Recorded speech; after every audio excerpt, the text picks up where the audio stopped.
My name is Michael Ladden. After visiting over 120 countries on 5 continents, I made the bold decision to sell all of my possessions and become a full-time nomad more than 4 years ago. Currently, I am traveling in my self-built ex-Army Overland Expedition truck, complete with a KTM motorbike, bicycles, kayak, a one-wheel, and all the essentials needed to explore this incredible planet we call home. Join me as I share my adventures and stories from around the world.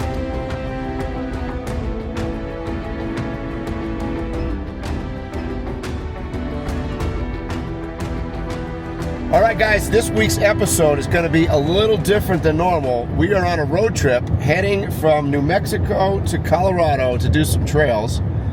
And as you can see, we've got my buddy Peter and our good friend Dash right here. There's Dash. And behind us, I don't know if you can see out in the back there, we've got the Jeep CJ. So we're going to do some trails. What trails are we doing, Peter? We are going to Crested Butte, and we're going to try to do, it's actually an aggressive loop in Crested Butte, and it goes up Pearl Pass, which is actually the site of the very first mountain bike race in Colorado back in the 80s. But we're talking about 80, 90 miles total, up to like 13,000 feet, and definitely some serious rock crawling, and we might even get some rain. First stop. This is Schofield Village Market, and they have amazing pastries, plus everything else. They have a liquor store, they have good beer, hopping bar scene.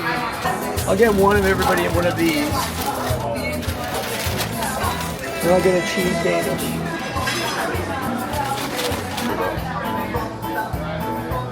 Gotta get some Big Nose cake, Santa Fe whiskey.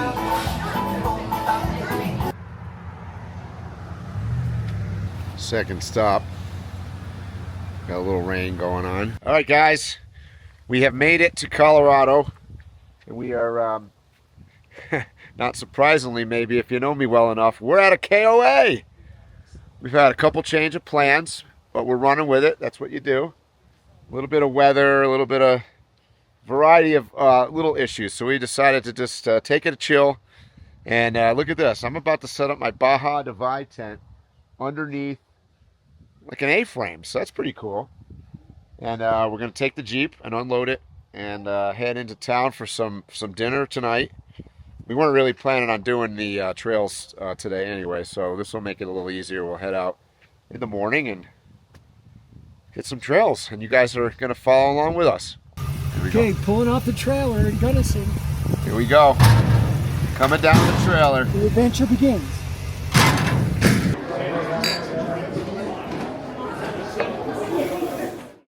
All right, we're awake, and we're gonna head into the Jeep and head down to town and then hit the trail. We had a little invasion by some raccoons and some donkeys and I don't know what else, but they got into our dry food storage in the Jeep, so we've got a mess going on. Plus it rained for like 5 minutes, of course, but it had to be hard, so the Jeep's soaking wet.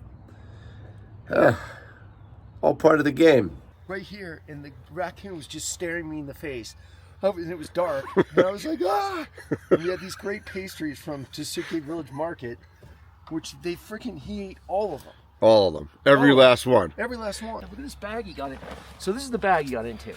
The bag was like this. Yeah, so I know. It was all totally before, closed up. Before people say, this is a freaking... And it was latched too, right? Literally the thickest bag. It is like... Yeah. It is absolutely waterproof. Now, the problem is tonight, he's going to come right back for those crumbs. And I can't get them all out. Gas station burrito.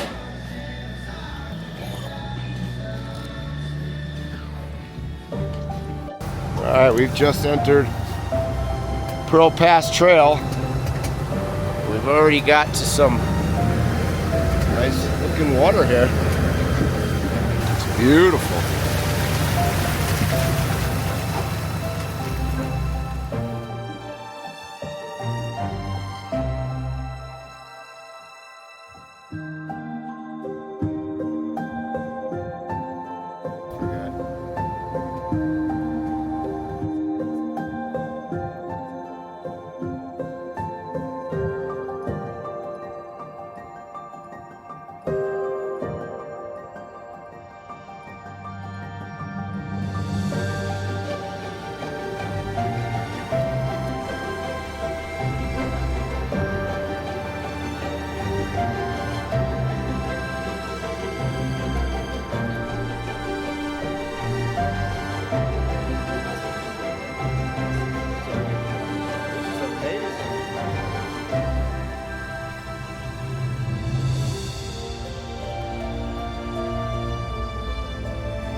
All right, we're up at about like 9,000 feet now. And you can see, look at the scenery behind us. And I turn around here, we even got like cows. You see those up there? There's some cows right here. What are they doing?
Starting to sprinkle at 11,000 feet, trying to stay a little dry.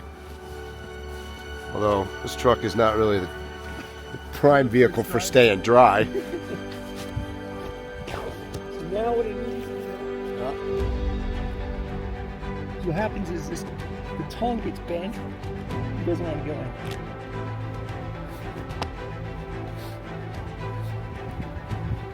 Okay, I'm about in the middle now.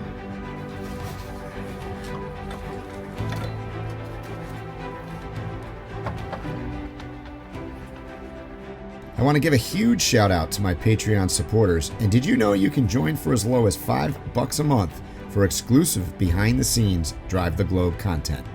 All right, we're going along now. It is raining, and we're at about, I don't know, probably 11 to 12,000 feet, I would say.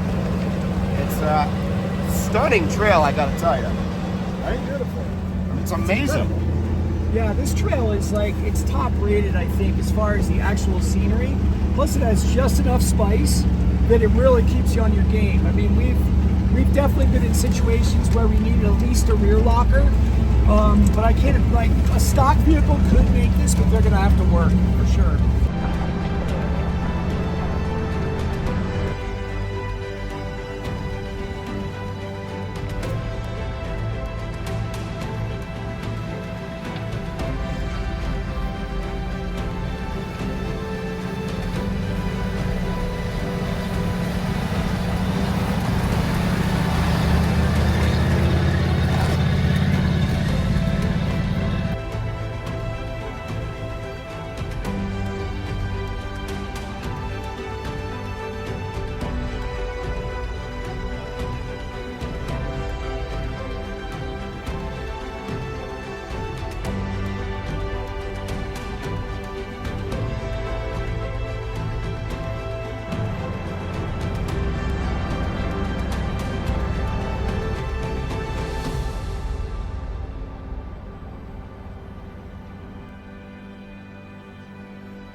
right, we're getting towards the top here. Peter, what is this thing anyways that we're riding in here? This is a 1974 Jeep CJ5 with a 304 V8, which was a stock option at the time. This one actually came with a 6-cylinder, but I mean, the guy 2 owners before me, a guy named Texas Bob, who was a trail leader at Eastern Jeep Safari for decades. He used to drive this thing from Houston, Texas, all the way to Moab every year for about 15 years to be a trail leader there. And he did pretty much the build, and it's almost exactly, with the exception of the hydraulic clutch that I put in, it's almost his exact build. It's sort of the late 90s, early 2000s hero build. It's got lockers, right? It's got Detroit lockers front and rear. It's got upgraded chromoly axles. It's got Dana 44s front and rear, which it did not come with. It came with a Dana 44 rear, but not the front. It's got power steering, a PSC power steering system. As we're finding out today, it does have heat. Well, yeah. Just a little, but it's just comfortable. It's actually pretty darn comfortable in here. We're at 12,000 feet on top of Pearl Pass with the rain, and we're pretty comfortable. It does have a Howl fuel injection system, so that's why we're kind of steady cruising up here. If we were carbureted, we'd be probably having a lot of trouble. Even this kind of crude early fuel injection system is having a bit of trouble with the lack of oxygen, but it seems to be going okay. So we're cruising along the top right now. For those of you that, we're bouncing along the top right now actually. For those of you that are not familiar, this trail runs between Crested Butte and Aspen. And how many miles is it? About like just to the top, it's about 15 miles. Yeah, so and it's also don't forget to tell them it's the pass for the very first mountain bike race in 1976. In the 70s, they actually did this single speed like mountain bike race on this thing, which is hard to imagine based on what we've seen. They went all the way from Crested Butte to Aspen on clunker cruiser bikes. That's crazy. Which is all they had. They didn't really have mountain bikes. They made mountain bikes out of single speed cruisers, which is just insane. Yeah, and as you probably could tell by us bouncing around, it's not a soft trail.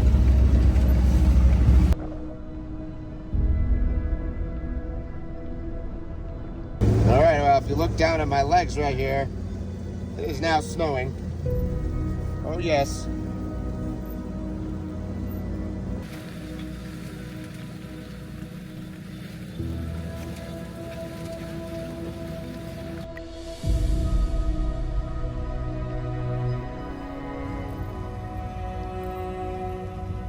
We're at the top. And I know you can't tell by the camera, but it drops off here so steep right into the mist. Alright, that was the top. It is cold up here, snowing, and you can't see a thing really. It's fogged in.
Oh, bellies.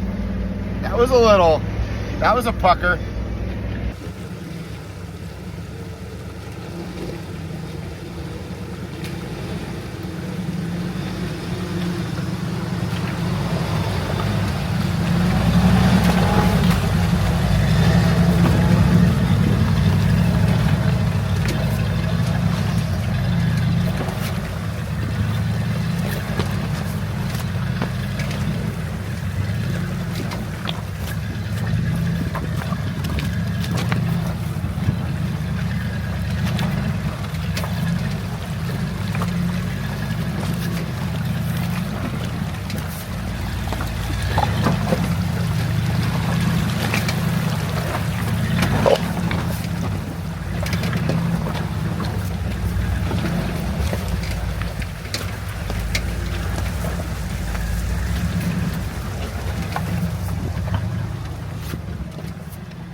Dude, I'll tell you what, this Pearl Pass.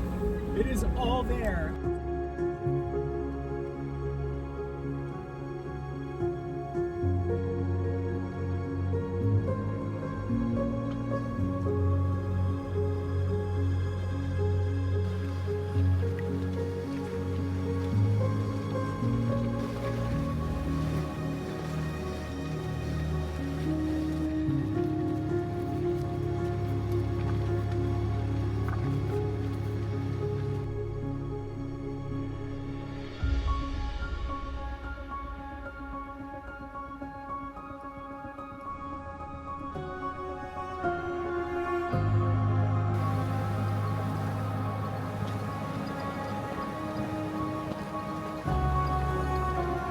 All right, we're down off of Pearl Pass, and we're just airing up the Jeep now because we're gonna head. Well, we're gonna head through Aspen, I guess. We're pretty close to Aspen. Then we're gonna make a decision as to if we're gonna take a different pass back or what we're gonna do.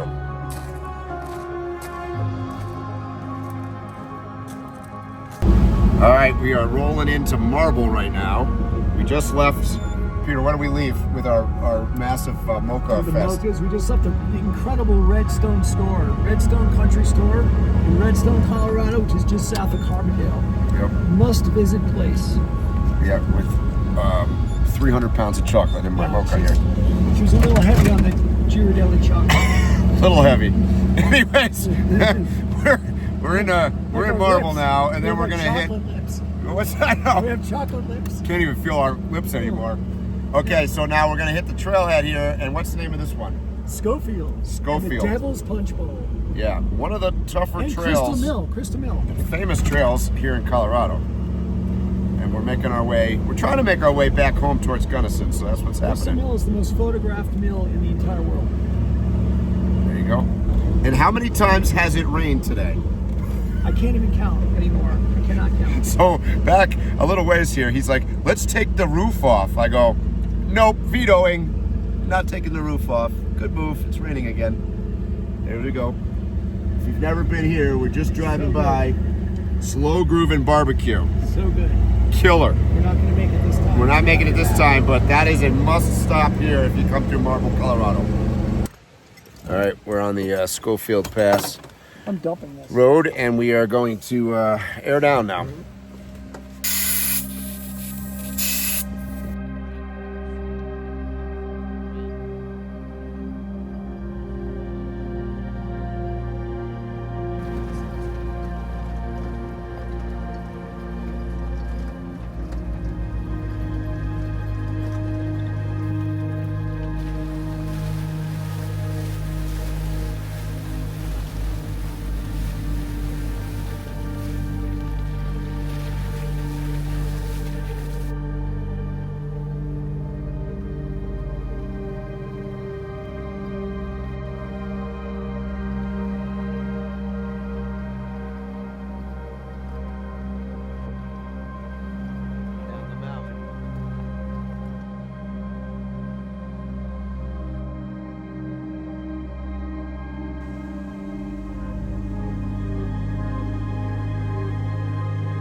Okay, we're on the Shelf Road now, going. It's part of Devil's Punchbowl. part of Schofield Pass, and this is all there because it's a very narrow shelf, and it crosses over the Crested River down by the actual Punchbowl swimming hole and waterfall, and then you have to go up the gnarly shelf road with a crazy off camera, and it never gets easy, I'll tell you that. But it's an awesome trail. It's kind of exciting for me is I tried to do this trail, I don't know, maybe 15 or 20 years ago. And I can't remember if it was my, well, I guess it would have been my Land Rover D90. And a bunch of locals had told me, no way, that trail is probably one of the hardest in Colorado. So I don't, maybe it's changed, but hey, it took 20 years, but I'm on it now.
All right, that's Devil's Punchbowl right down there.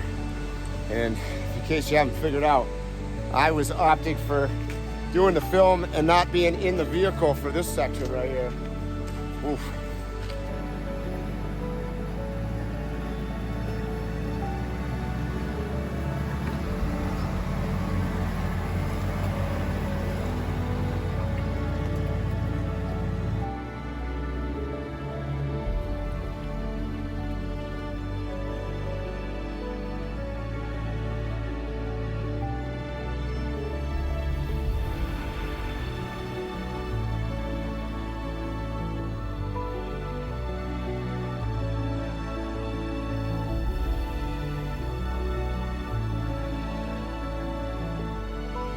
All right, Peter's taking us up to what he calls the most magnificent swimming hole in the world. Is that what you said? Yeah.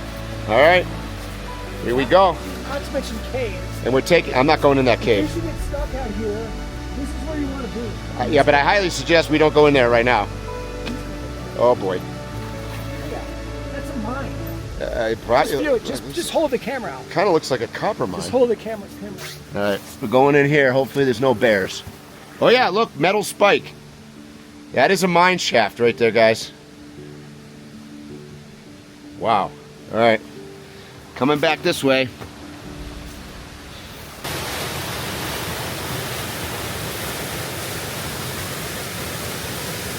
So this is, I think, the nicest swimming hole that I've ever been to. There's some ones that rival it in Vermont, for sure. But this has a waterfall that you can go underneath, and then you can dive off into it, and the water's super deep. It's probably about 6 feet deep, but it's crystal clear water, and it's absolutely beautiful. It's amazing.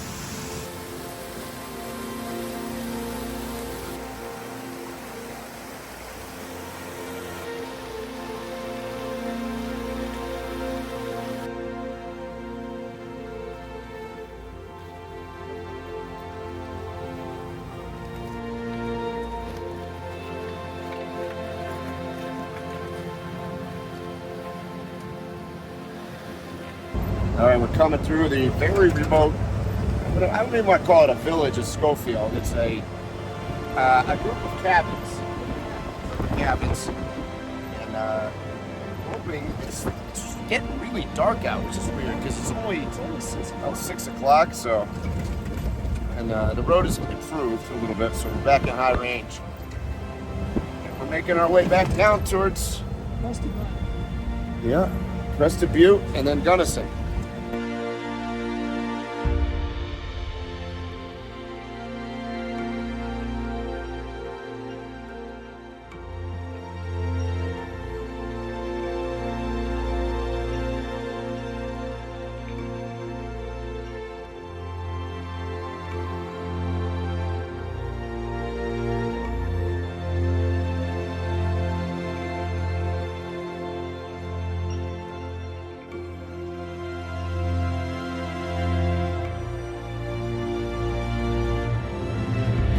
You know we had a good day when we're driving down the road, coming off the trail, and we got a rainbow to celebrate, folks. Are you kidding me? Holy cow, full one too. All the way across. All the way across. The sun in the distance too. So beautiful.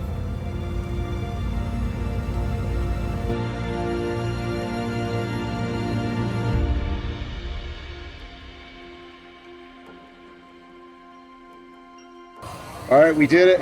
We made it. Did it. Thank you, Peter. Incredible. Thank you for inviting me. That was amazing. One of the best trips I've ever done in Colorado, for sure. One of the best ones, period. I have to say that was one of the most fun times I've ever had four-wheeling in my 30 years of doing this. It was absolutely amazing. Two great passes. And what was weird about this, if you guys, everybody knows four-wheeling, you very rarely want to go out solo. And you just don't do it. It's dangerous, and especially in a 50-year-old vehicle. My rig is 50 years old this year, and to be able to go out solo in the rain, what do you guys see these videos? It was epic.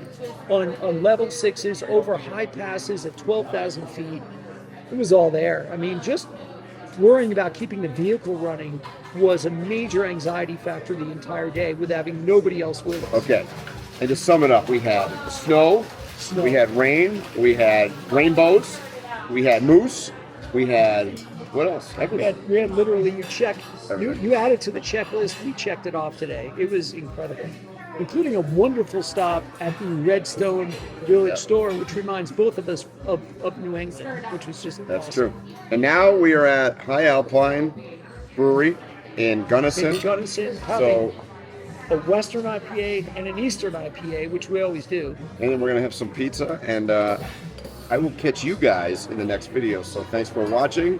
Be sure to like and subscribe, and I'll see you guys next week. Thanks for joining me today. I really hope that you liked this video. And if you did, give a big thumbs up. Please subscribe down below, and I'll see you in the next video.